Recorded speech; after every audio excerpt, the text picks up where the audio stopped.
Estamos platicando cómo somos afectados sin duda como humanos por las situaciones diarias que vivimos, de enfermedades, de situaciones emocionales, afectivas, eh, diferentes pérdidas, diferentes enfermedades también, que a veces nos hacen dudar de que Dios esté al tanto de nosotros. Podemos pensar que Dios pues, nos está olvidando, y el salmista decía, ¿hasta cuándo me seguirás olvidando? ¿Hasta cuándo esconderás mi rostro? ¿Hasta cuándo de estar angustiado? ¿Hasta cuándo ha de sufrir mi corazón? Lo platicábamos ya el miércoles pasado.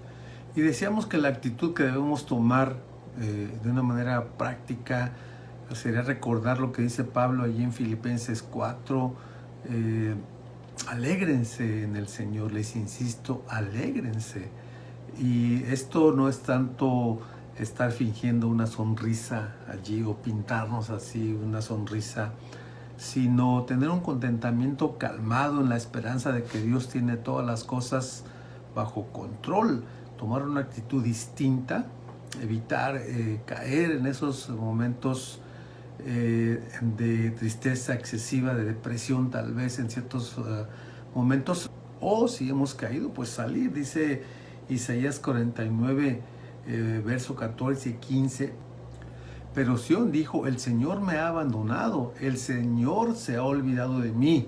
Luego contesta, ¿puede una madre olvidar a su niño de pecho y dejar de amar al hijo que ha dado a luz?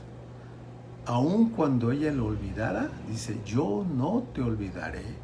Entonces el pueblo de Israel iba a ser liberado de la esclavitud, y a pesar de que ellos pues pensaban que Dios ya se había olvidado de ellos, pasaban los años, pasaba mucho tiempo, y Dios les dice, no te he olvidado. Si una mamá no se olvida de su hijo, pues yo menos. Y aun cuando ella pudiera olvidarse por alguna razón, alguna madre desnaturalizada, pedirle interés por su hijo, dice, yo no lo voy a hacer.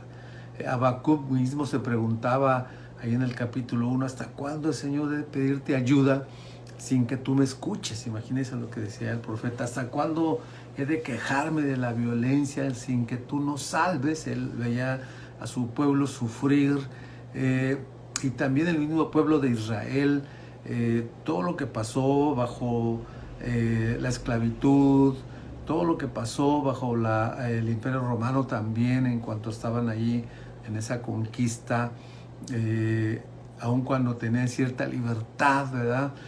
Había opresión, había a veces esas rebeliones, y dice la Biblia ahí en Gálatas 4 y 5, pero cuando se cumplió el plazo. ¿Cuál plazo? Pues solo el que tiene Dios, el tiempo, ¿verdad? Dice, Dios envió a su Hijo, nacido de una mujer, nacido bajo la ley, para rescatar a los que estaban bajo la ley, a fin de que fuéramos adoptados como hijos. Entonces, cuando se cumple el plazo, cuando es el tiempo, entonces Dios tiene un tiempo. Decíamos la vez pasada que Dios tiene un plan para nuestras vidas, Dios tiene trazado, como dice por ahí los salmos, todos los días de nuestra vida los tiene escritos. Entonces todo lo que pasa debemos de conciliarlo con que Dios está trabajando, manejando las situaciones difíciles, aún lo que se ve en las noticias, aún lo que pasa en nuestra ciudad, pues tiene una razón, tiene un propósito.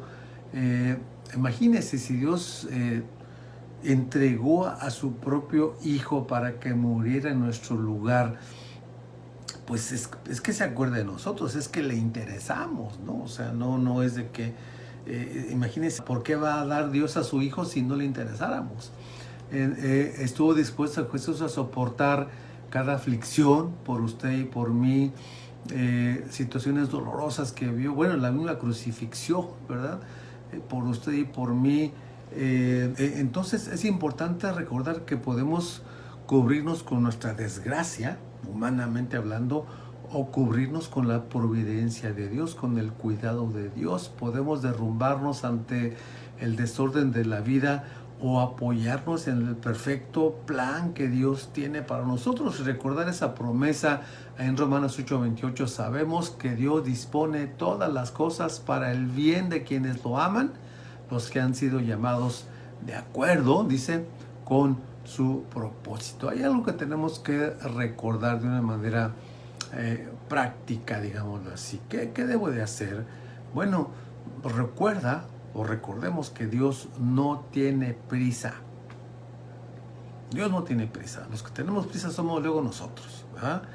Porque sabe usted que vivimos en un mundo de lo rápido, cada vez más rápido, lo desechable, las cosas se hacen ya de poca duración, desde un auto, una computadora, un teléfono, muchas cosas ya son nada más por unos años, 2, 3 años y ya no sirve o ya se devalúa o ya se desactualiza y el microondas, el correo electrónico ya casi, por ejemplo, no se usa, el email, ahora pues el WhatsApp, algún otro sistema de mensajería, formas en las cuales ya en unos segundos usted puede estar conectado con personas al otro lado del mundo. Todo ya es pues muy rápido, todo ya en un segundo. Y a veces queremos así que Dios nos conteste rápido, en un segundo, pero Dios, tú me prometiste tal cosa, un trabajo, me prometiste salud, me prometiste economía así, Dios me prometiste que iba a lograr esto, Dios me prometió, sí, espérate, pero usted puede recordar en la Biblia como por ejemplo Caleb, Dios le promete a través de Moisés que le iba a dar una parte de la tierra prometida y 40 años después, un poquito más, después de que pasaron muchísimas cosas, Dios le cumple esa promesa a Caleb. No quiere decir que usted debe esperar 45 años tampoco, ¿verdad? Pero sí debemos esperar en Dios, el tiempo de Dios, y que es el perfecto. El tiempo de Dios es el tiempo perfecto. Si nos adelantamos, pues vamos a acelerar, vamos quizás a perdernos algunas cosas. Si nos quedamos atrás, pues igual perderemos bendición. Recuerda el pasaje que le leí de Gálatas. En su tiempo, cuando se cumplió el plazo, dice, Dios envió a su Hijo Jesucristo. Mire, tenemos que dejar de tratar de controlar nuestra vida, tratar de dejar el control y dejar que Dios tome el control. Quiero terminar con esta ilustración.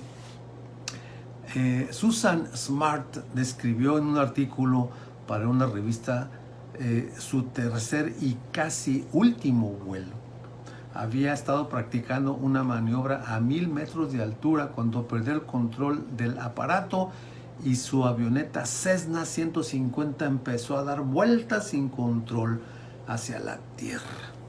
Y dice la ilustración que después de unos segundos de pánico que le hicieron olvidar esas instrucciones de su entrenador, recordó las palabras de ese instructor. Pues si alguna vez, le dijo el instructor, si alguna vez empiezas a dar vueltas en un Cessna 150, suelta los controles, dice. Esta avioneta está hecha para volar sola, dice.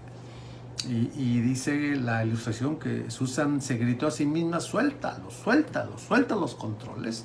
Finalmente lo hizo, finalmente soltó los controles y se tapó la cara con las manos, sin saber qué iba a pasar, pero confiando en las palabras de su instructor. Y dice la historia, porque entiendo que fue algo verídico, que después de desviarse y de bajar un tiempo por algunos segundos, la avioneta volvió a su vuelo normal.